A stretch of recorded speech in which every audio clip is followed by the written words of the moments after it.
Welcome. तो आज का पहला ही सवाल है question number 7 from problem set. अब ये जो है ये बहुत ही टिपिकल और एक इम्पोर्टेंट प्रॉब्लम है। ये प्रॉब्लम्स एग्जाम में मोस्ट ऑफ द टाइम देखने को मिलेंगे। मैं मोस्ट ऑफ द टाइम ये इसीलिए वर्ड यूज किया कि हर साल आएंगे ऐसा जरूरी नहीं, बट अगर हार्ड लेवल या थोड़ा सा टफ लेवल क्वेश्चन नंबर 3-4 में अगर कुछ ये क्वेश्चन 7 आ सकता है, बराबर, जिसमें बहुत अच्छे से प्रैक्टिस अगर करेंगे तो आउट ऑफ मार्क मिलने के चांसेस है। ये बहुत ही सिंपल सा फंडा है। देखो अब ये जो फिगर दिख रही है, इन्होंने क्या कहा है, find the coordinates of the circumcentre of a triangle whose vertices are -3, 1, 0, 1, 3। तो हम एज्यूम करते हैं कि एक ट्रायंगल है ABC और ट्रायंगल के 3 वर्टाइसेस है ABC। ये तीन एट ए टाइम साइमल्टेनियसली पास होने वाला जो सर्कल है, इस सर्कल को कहा जाता है सर्कम सर्कल। क्या कहा जाता है? Circum circle. ओके, और इसका जो ये अभी P मैंने यहाँ लिखा है, this is the centre of this circum circle. This point P is the centre of this circum circle, या इसे सर्कम सेंटर भी कहा जाता है। सर्कम सेंटर क्या कहा जाता है? Circumcentre. तो अब ये जो ट्रायंगल ABC है, इस ट्रायंगल ABC नो वर्टाइसेस सर्कल के ऊपर है, और हमें अगर याद आता होगा तो हम रेडियस किसे कहते हैं कि any point on the circumference of circle and centre, if we join this 2 points the segment radius. तो उस सेगमेंट को क्या कहते हैं हम? रेडियस। अब मुझे बताओ कि इस ट्रायंगल के सभी पॉइंट्स कहां पर है? ऑन द सर्कल है। मीन्स अगर हमने ट्रायंगल का एक वर्टेक्स लिया तो वो कहां पर? तो वो सर्कमफरेंस के ऊपर सिचुएटेड है सर्कल के। तो उस वर्टेक्स से सेंटर P, ये P क्या है? P is the centre of circle या सर्कम सेंटर है। तो इनका जो डिस्टेंस है that is called as radius. B भी सर्कमफरेंस के ऊपर ही है और C भी सर्कमफरेंस के ऊपर ही है। इसका मतलब this AP, this BP and this CP, these 3 are the radii of this circumcircle। और हमें मालूम कोई एक सर्कल है तो उसके हो गए ही नहीं, तो ऑल रेडाई आर सेम, सभी रेडाई सेम ही होते हैं, इक्वल होते हैं, बराबर है। तो यहाँ पर हम एक चीज इसके लिए कह सकते हैं कि centre of circum circle of a triangle is equidistance from its centre. ये सेंटेंस बहुत ही इंपॉर्टेंट है। क्या कह सकते हैं हम? Centre of circum circle of a triangle is equidistance from its vertices. तो ये सेंटेंस बताता है कि ये EP जो ABC 3 वर्टाइसेस है वो सेंटर P से एग्जैक्टली इक्वल डिस्टेंस पे होंगे। इसका मतलब AP is definitely equal to BP and that is equal to CP। So ये तीनों भी रेडाई है, या इसे हम रेडियस ऑफ सर्कल भी कह सकते हैं। अगर ये जो लेंथ है ये इक्वल है तो इनके स्क्वायर में वो भी इक्वल ही आएंगे। Equal to BP square is equal to CP square. तो ये सारा हमारा मिल जाएगा। तो ये बनकर नंबर है या एक पर्टिकुलर एंटिटी है वो इक्वल मिल रही है बाकी एंटिटीज के साथ, तो अगर हमने उनका स्क्वायर किया तो स्क्वायर वैल्यू भी इक्वल ही होनी चाहिए। ये अभी हम सभी को मालूम है। तो अभी हम क्या करते हैं कि पहले हम ये AP square is equal to BP square consider करते हैं, बराबर है, और फिर second equal to CP square. अब ये किस लिए करना? तो हमने एज्यूम किया है कि इस P के जो कोऑर्डिनेट्स है वो एक्स वाई रहेंगे। सो यहाँ पर लिखेंगे let equal y equal to सर्कम, और इसी के हमें कोऑर्डिनेट्स ढूंढने हैं। अगर इनके कोऑर्डिनेट ढूंढने हैं तो हमें ये तीन वर्टाइसेस की मदद लेनी पड़ेगी। तो अब हम यहाँ पर क्या करें, अवेलेबल है ये AP स्क्वायर क्या है, ये डिस्टेंस है AP का, उसका स्क्वायर किया। BP स्क्वायर क्या है, ये भी डिस्टेंस है B टू P का, बराबर है। तो हमें डिस्टेंस फार्मूला मालूम है कि under root of y2 minus y1 whole square, ये हमारा डिस्टेंस फार्मूला है। अगर स्क्वायर करेंगे तो अंडर रूट निकल जाएगा, बराबर है। तो हमें ये इसीलिए AP square is equal to BP square इस्तेमाल करना है, ताकि जब हम डिस्टेंस फार्मूला इस्तेमाल करें तो स्क्वायर की वजह से रूट निकल जाए। तो एक्चुअल फार्मूला हमारा ऐसा है, डिस्टेंस इज इक्वल टू क्या होता है, under root of x2 minus x1 whole square plus y2 minus, but जब हम ये डिस्टेंस का स्क्वायर करते हैं तो ये अल्टीमेटली ये स्क्वायर हो जाता है। तो ये स्क्वायर और ये जो हमारा अंडर रूट है ये दोनों कैंसिल हो जाते हैं, और distance square is equal to only x2 minus x1 square plus y2 minus y1 square बचता है। ये कंडीशन आपको समझ में आनी चाहिए कि AP square is equal to BP square क्यों लिया। ओके, फिर दूसरे केस में हम BP square is equal to CP square, तो ये दोनों कंडीशन में से हमें एक एक इक्वेशन मिलेगा, और वो दोनों इक्वेशन को हम साइमल्टेनियसली सॉल्व करेंगे तो हमारे पास x और y रहेगा। तो वो किस तरह से अभी आप देख लो। Okay, so therefore by distance formula हम कि AP square is equal to BP square क्या है वो लगाने के पहले हम एज्यूम करते हैं A equal to what, B equal to what। Okay, तो यहाँ let A equal to x1 y1, that is A के कोऑर्डिनेट्स कितने हैं, A कोऑर्डिनेट्स है हमारे -3 1 ये A के कोऑर्डिनेट, और P कोऑर्डिनेट कितने हैं, P कोऑर्डिनेट अभी हमने उसको x2 y2 कंसीडर किया, बट वो एक्चुअल में उसकी वैल्यू हमने एज्यूम किया है x, y। अगर आपको ये कंफ्यूज हो रहा है तो हम क्या करते हैं, इसको AB कंसीडर कर देते। चलो AB कंसीडर करते हैं, A और y है B, ठीक है। तो इसको ठीक से लिख देता हूँ, नहीं तो x1 वगैरह उसमें आप कंफ्यूजन हो जाएगा। वो कंफ्यूजन ना हो इसलिए हम क्या करते हैं, इस P के कोऑर्डिनेट को A और B हम नाम दे देते हैं, just to avoid the confusion. Okay, तो A, B P के कोऑर्डिनेट्स हो गए। ओके, और उसको हमने नोटेशन क्या दिया है, x2 y2। ये BP के लिए भी हमें कुछ ना कुछ नोटिफिकेशन देना पड़ेगा कि साइमल्टेनियसली हम क्या करेंगे, राइट हैंड साइड में BP स्क्वायर कैलकुलेट करेंगे और लेफ्ट हैंड साइड में AP स्क्वायर कैलकुलेट करेंगे।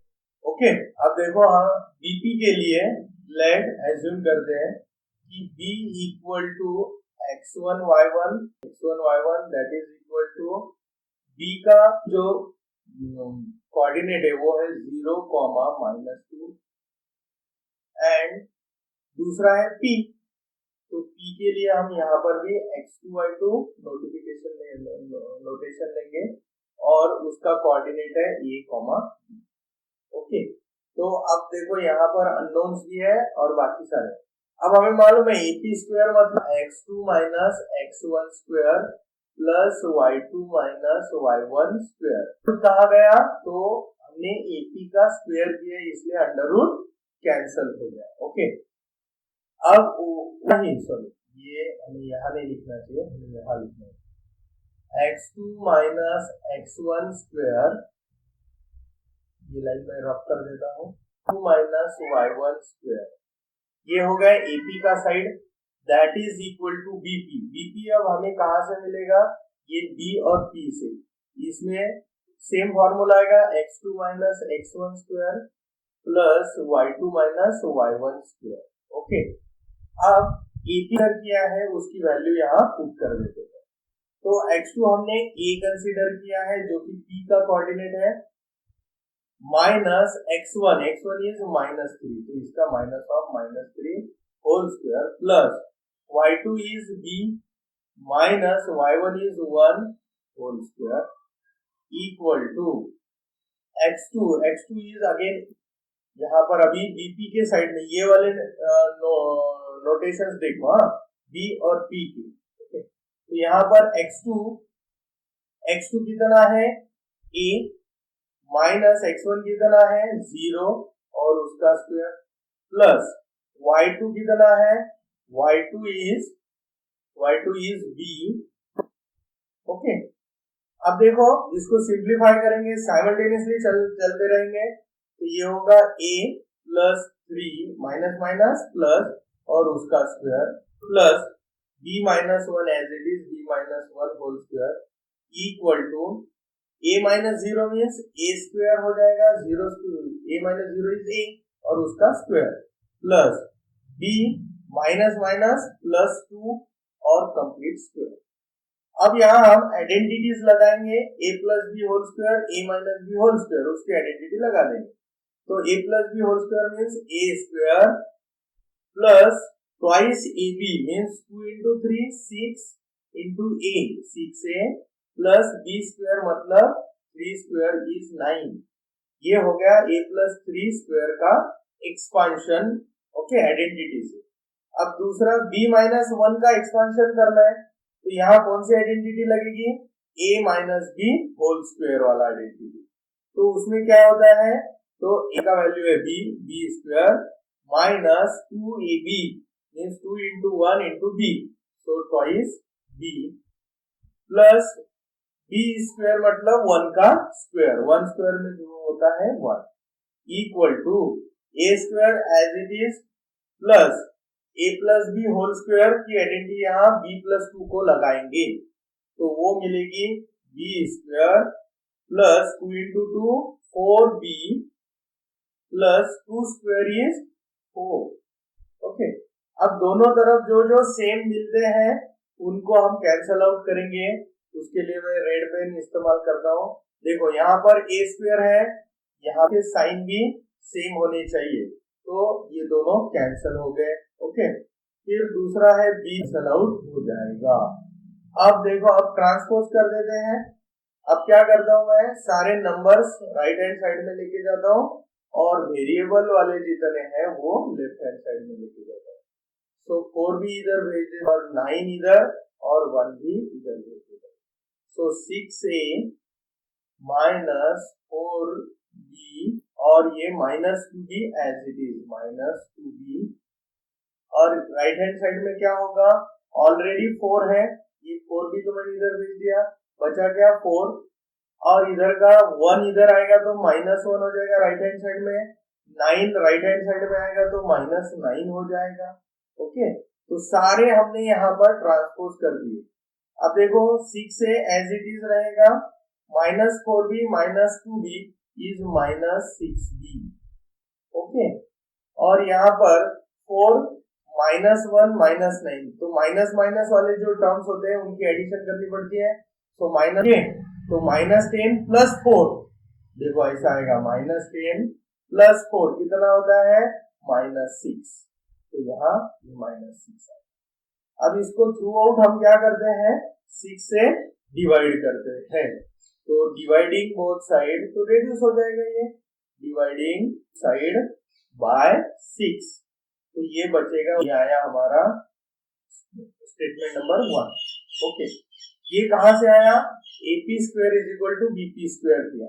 अब हम दूसरा कंडीशन लेंगे, BP स्क्वायर also लिख देता हूं, also you know that BP square is equal to, अब BP स्क्वायर के लिए हम एज्यूम करते हैं let B equal to x1 y1, okay, that is ये स्टेटमेंट नंबर 1 ऊपर ही किया था हमने, स्टेटमेंट नंबर 2 ये आया x1 y1 equal to b के कोऑर्डिनेट्स कितने हैं 0, और p कोऑर्डिनेट्स हमें मालूम है, हमने x2 y2 उसको नोटिफाई करना है और वो वैल्यू।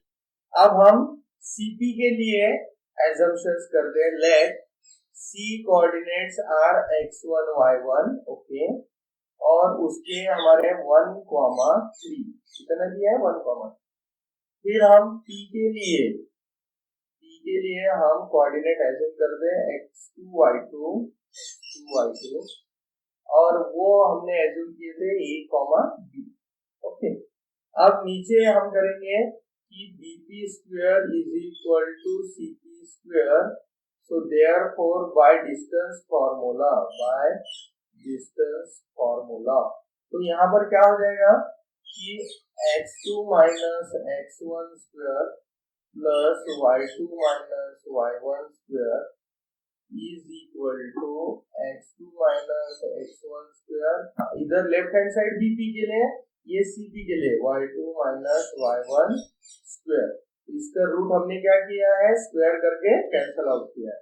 अब यहाँ पर वैल्यू पुट करते हैं bp के लिए, x2 है a minus x1 is 0 square plus y2 is b minus 1 square equal to, अब cp के लिए तो ये राइट हैंड साइड के वैल्यूज हम कंसीडर करेंगे। सो x2 is a, x1 is 1 square plus y2 is b minus y1 is 3 whole square। ठीक है, so a minus 0 is a square plus square minus minus का प्लस हो गया, इधर होगा a minus 1 whole square। Okay, अब यहाँ identities लगा के हम इसको और एक्सपांड करेंगे। सो a plus b होल स्क्वायर का आइडेंटिटी लगाओ, that is b square to 4b plus 4 equal to a minus 1 whole square, यहाँ पर भी a minus b का आइडेंटिटी लगता है, that is a twice a plus 1 square is 1। अब b minus 3 को भी a minus b का आइडेंटिटी, तो ये आएगा b square minus 2 into 3 6b plus 3 square is. Okay, अब हम यहाँ जो भी कटिंग होता है वो सिंपल तरीके से कट कर देंगे कि साइन और टोटल नंबर सेम होना चाहिए विथ एक्सपोनेंट, उसका इंडेक्स विंडेक्स जो भी है, स्क्वायर है क्यूब है, वो सेम होना चाहिए। ओके, तो अब देखो a स्क्वायर, यहाँ का a स्क्वायर, b स्क्वायर 4 2 दिखता है क्या, नहीं, अभी कुछ कैंसिल नहीं होगा। अब हम क्या करते हैं, जितना भी वेरिएबल है वो लेफ्ट हैंड साइड में ट्रांसपोज कर देंगे और जो भी नंबर्स है वो हम राइट हैंड साइड में ट्रांसपोज करेंगे। ओके, तो हमें और एक इक्वेशन आएगा। तो यहाँ पर देखो ये माइनस 2a इधर आते ही प्लस 2a हो जाएगा, प्लस 4b एज इट भी इधर आते ही प्लस 6b हो जाएंगे, and that is equal to 1 as it is, 4 इधर आते ही माइनस 4 प्लस सब कुछ बचा है क्या, एक बार चेक कर लो। ठीक है, सब करेक्ट है। So twice a plus 4b plus 6b is plus 10, that is equal to 1 plus 9 is 10, 10 minus 4 is 6। अब इन सभी को 2 से डिवीजन होता है तो उसे रिड्यूस करेंगे। So dividing both side by 2, तो क्या हो जाएगा, ये रिड्यूस हो जाएगा a plus 5b equal to 3। 6 divide करेंगे तो राइट हैंड साइड में क्या आएगा 3, 10 डिवाइडेड बाय 2 करेंगे तो 5b हो जाएगा। ये होगा हमारा स्टेटमेंट नंबर 3, ये होगा स्टेटमेंट नंबर 3। अब स्टेटमेंट नंबर 2 और 3 इन दोनों को साइमल्टेनियसली हमें सॉल्व करना है। अब देखो a minus b equal to -1 is a plus 5b equal to 3। हम यहाँ सब्स्टिट्यूशनल मेथड से करेंगे तो बहुत अच्छा हो जाएगा।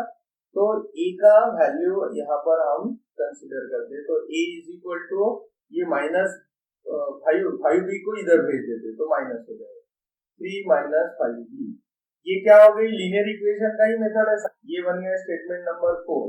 अब ये स्टेटमेंट नंबर 4 की जो वैल्यू है हम पुट करेंगे in equation, putting this value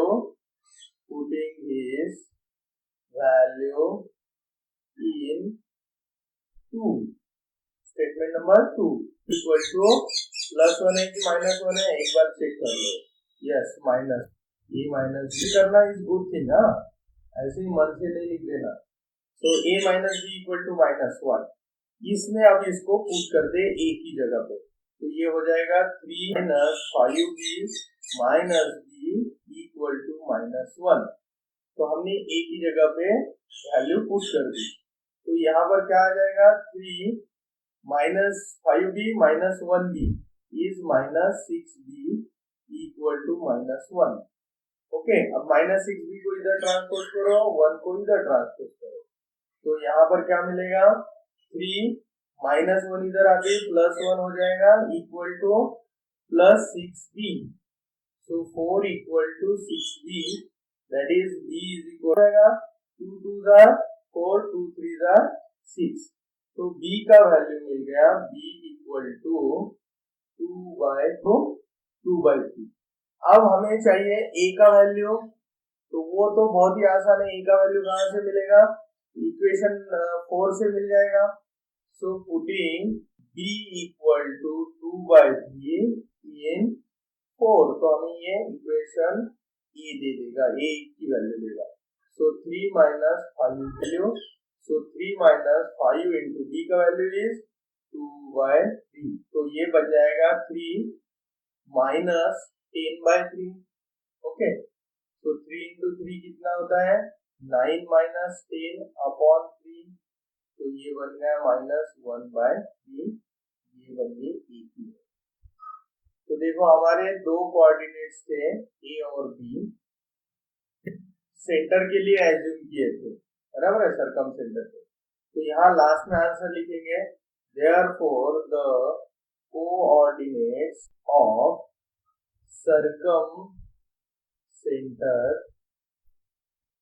of the triangle are x, y, b। Okay, A का वैल्यू इज -1/3, 2/3। ये इस तरह से पूरा आपको लगेगा कि ये तो बहुत लंबी प्रोसीजर है। तो कोऑर्डिनेट ज्योमेट्री आसान तो है, लेकिन बहुत लेंदी इसके प्रॉब्लम्स जाते हैं, ठीक है। तो एक चीज हमेशा ध्यान में रखना, सरकम सर्कल किसे कहते हैं और उसकी प्रॉपर्टी क्या होती है कि वर्टाइसेस, ट्रायंगल के तीनों वर्टाइसेस से सरकम सेंटर इक्वी डिस्टेंस पे होता है। इतना ही हिंट पकड़ के हमें पूरा सॉल्व करना पड़ेगा। कभी कभी ये बहुत ही आसान आ जाए है, कभी कभी ये इसमें, लेकिन बनेंगे दो इक्वेशन जरूर, दो इक्वेशन बनेंगे और उसको सॉल्व करना पड़ेगा। तो अभी हम नेक्स्ट क्वेश्चन देखेंगे। नेक्स्ट क्वेश्चन भी बहुत बढ़िया है, क्वेश्चन नंबर 8।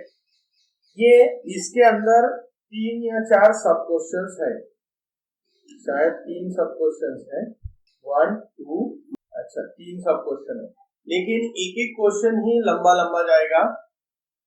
सिर्फ क्वेश्चन नंबर 2 जो है वो सिंपल है। देखो किस तरह से क्वेश्चन पढ़ो, क्या है कि इन द फॉलोइंग एग्जांपल, नीचे ये देखो एक एग्जांपल दिया हुआ है, एल एम एन के कोऑर्डिनेट्स दिए, this is the example. Can the segment join the given points to form a triangle. तो कोई भी 3 पॉइंट से ट्रायंगल कब बनता है, इसका सेंटेंस हमने 9th में सीखा है, इसकी कंडीशन हमने 9th में सीखी है कि अगर कोई 3 पॉइंट नॉन कोलिनियर है तो डेफिनेटली उससे ट्रायंगल बनेगा, and if the points are collinear then it could not form a triangle, उससे ट्रायंगल नहीं बन पाएगा। तो अब इसमें हमें उन्होंने जो पहला क्वेश्चन पूछा है, can the segment joining the given point form a triangle, तो ये ट्रायंगल बना सकते हैं क्या? इसका जवाब हमें सिंपली ये 3 पॉइंट नॉन कोलिनियर है इतना दिखा के मिल जाएगा। अगर ये 3 पॉइंट नॉन कोलिनियर है तो they can form a triangle, अगर ये 3 पॉइंट कोलिनियर है तो they could not form a triangle, simple. Okay, तो पहले हम स्लोप के थ्रू ये इनकी कोलिनियरिटी चेक करेंगे, एक चीज हो गई।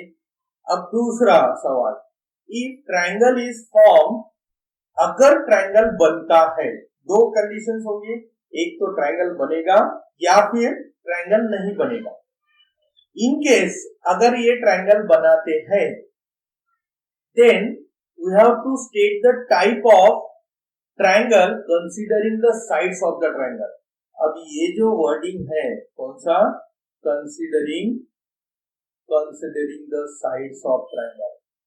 देखो इसका मतलब हमें इन वर्टाइसेस से उनके साइड की लेंथ निकालनी पड़ेगी, और लेंथ के बेसिस पे जो ट्रायंगल का क्लासिफिकेशन है उसके प्रॉपर्टीज देखते हुए हमें आंसर देना पड़ेगा।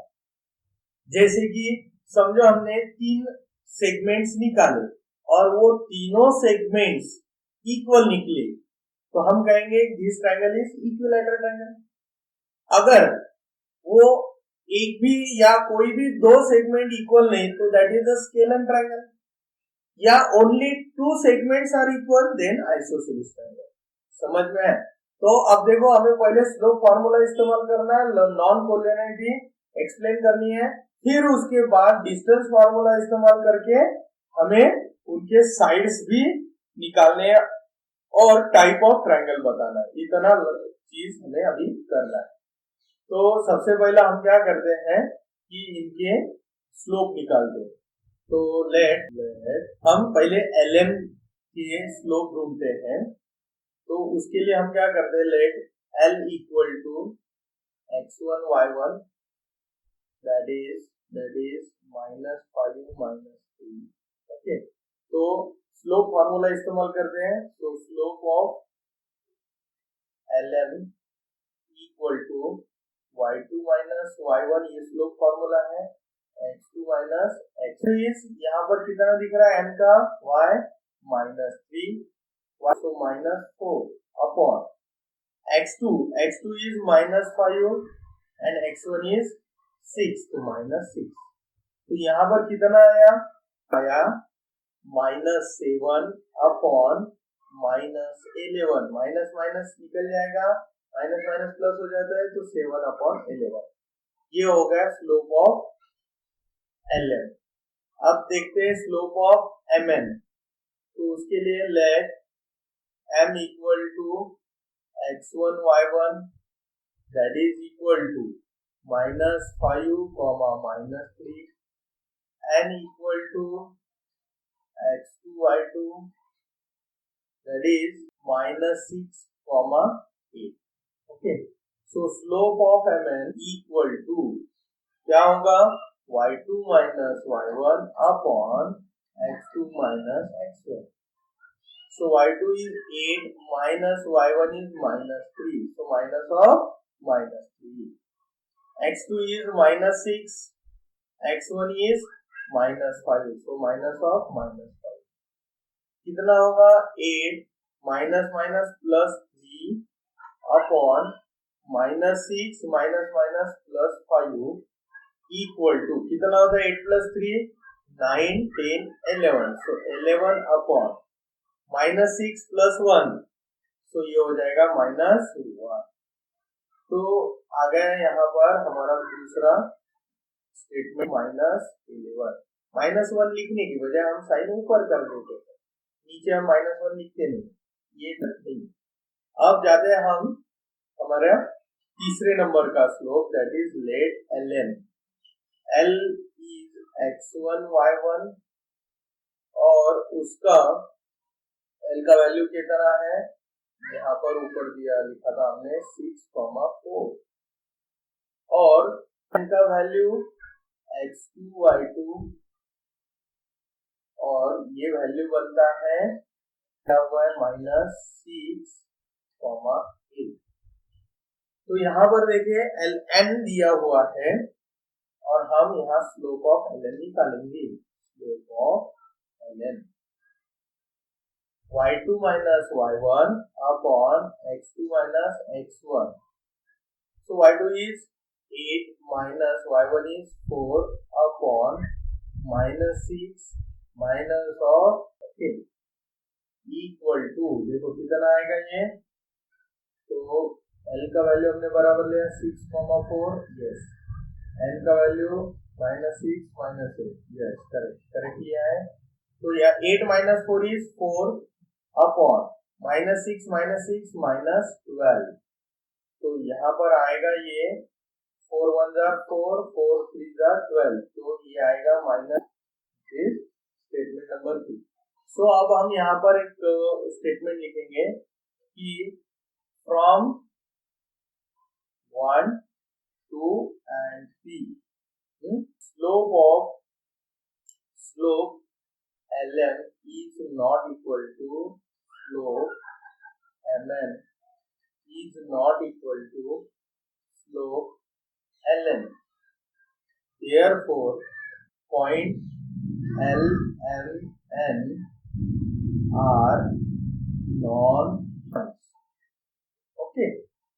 So therefore, non-collinear points can form a triangle. तो ट्रायंगल बना सकते हैं, बराबर है। अब अगर ट्रायंगल बना सकते हैं तो उन्होंने कहा था कि अगर ट्रायंगल बना सकते हैं तो आपको उसका टाइप भी ढूंढना है on the basis of sides. तो अब देखो हम L का जो भी है वो कोऑर्डिनेट यहाँ लिख लेता हूँ मैं। L के कोऑर्डिनेट है 6, 4, M के कोऑर्डिनेट्स है -5, -3 और N की कोऑर्डिनेट्स है -6, 8। अब हमें डिस्टेंसेस ढूंढने हैं। So therefore by distance formula क्या होगा? तो पहला डिस्टेंस ढूंढते हैं हम lm equal to question mark. तो L is x1 y1 that is 6, 4 और M is x2 y2 that is minus. Okay, तो distance lm equal to under root of y2 minus y1 square. Okay, तो यहाँ पर हम formula में values put कर देंगे। तो x2 is -5 minus x1 is 6 square plus y2 is -3 y1 is -4 और उसका स्क्वायर। तो सिंपल है, ये फटाफट कर लेते हैं। -5 - 6 is -11 और उसका -3 - 4 इज -7 स्क्वायर। ओके, तो ये आया under root of 11 square 21 plus 7 square is 49। तो ऑब्वियसली इट इज कितना होगा? Root of 1। So this is lm। ये आया हमारा थर्ड हो गया 4। ओके, 4। अब दूसरा डिस्टेंस जो है वो है mn का। तो mn के लिए हम क्या कोऑर्डिनेट्स है x1 y1 है, वो उसको नोटिफाई करेंगे दैट इज -5 - 3 और n के लिए x2 y2 है और that is -6 8।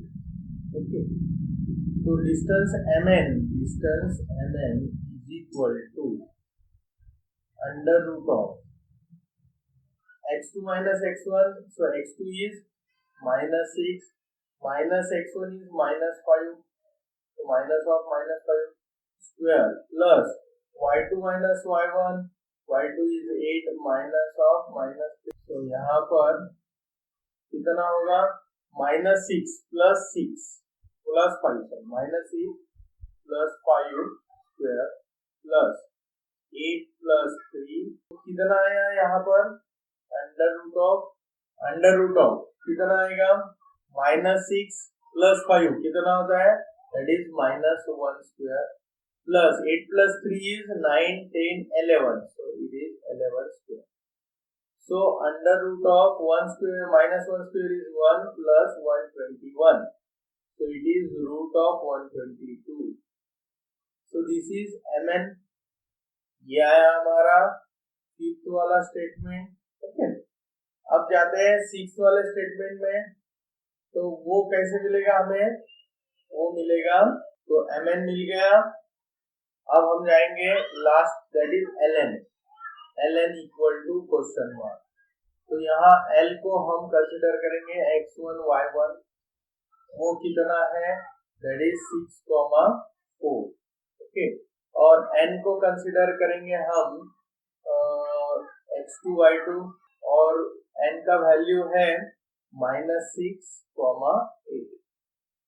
So distance ln is equal to कितना, x2 minus x1 square y1 square. धीरे से करो, स्टार्टिंग में कोई दिक्कत नहीं, गड़बड़ करना नहीं बस। x2 इज -6, x1 इज 6, तो -6 square plus y2 is 8 minus y1 is 4 और उसका स्क्वायर। 6 माइनस 6 कितना होगा, -12 का स्क्वायर प्लस 8 माइनस 4, कितने होंगे 4 और उसका स्क्वायर।